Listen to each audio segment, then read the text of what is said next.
Hücumlardır ona göre ki burada mülki əhali məhv olur. Haqsız hücumlar ona göre ki mülki infrastruktura zərbələr endirilir. Mən bunu qınaq edirəm. Mülki əhali bundan ziyan çəkir. Bu haqsızdır. Bu tərəfi haqsızdır. Amma onda sizin sualınıza belə bir tamaşaçılara edək ki, Sibirdə olan bazaların vurulması, Rusiyanın dəyərində olan 100 milyardlarla dollar olan mərmilərlə, raket sistemləri ilə məhdudlaşdıran Rusiya nə etməlidir? Rusiya bir gündə gözünü açacaq ki, onun Kreml və digər strateji hədəfləri Amerika, İngiltərə, elə də Almaniya və Fransa tərəfindən vurulur.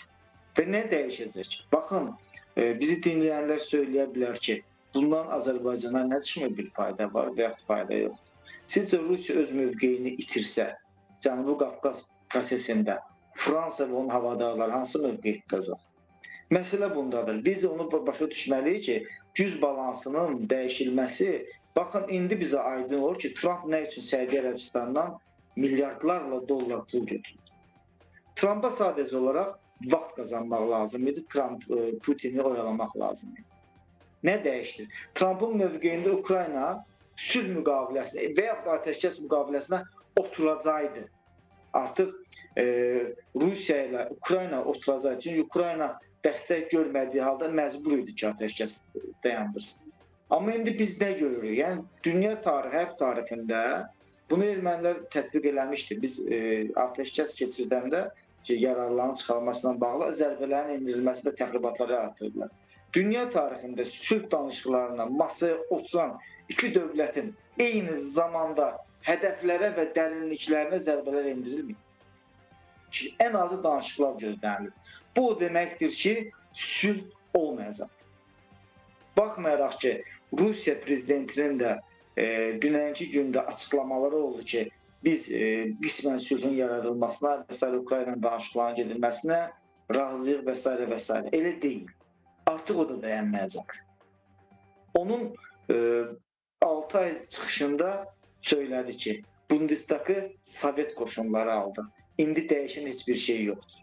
Və Almaniya kanslerinin sərt mövqeyi ki, Ukraynanın dəstəkləməsi ilə Trumpla danışığı var.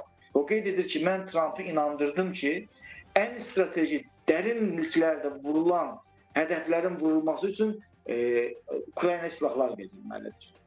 Baxın, Biden hakimiyyətinin seçki dönəmində Amerika istehsalı olan silahların Ukrayna tərəfindən Rusiya işlədilməsi danışıqlarda icazə verilmirdi.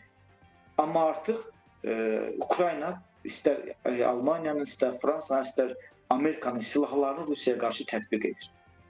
Fərq ondadır ki, tətiyi çəkənlər belə deyirlər. Yəni, tətiyi çəkənlər Ukraynalılardır. Axı, onun təlimatçıları da kənardan gələnlərdir.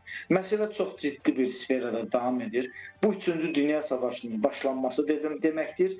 Bu o zaman dayandırılacaq ki, bu o zaman duracaq ki, o da qismən durmayacaq. Çünki Amerika artıq Avropanın arxasındadır. Baxmayaq ki, əvvəllər belə qeyd edilmirdi.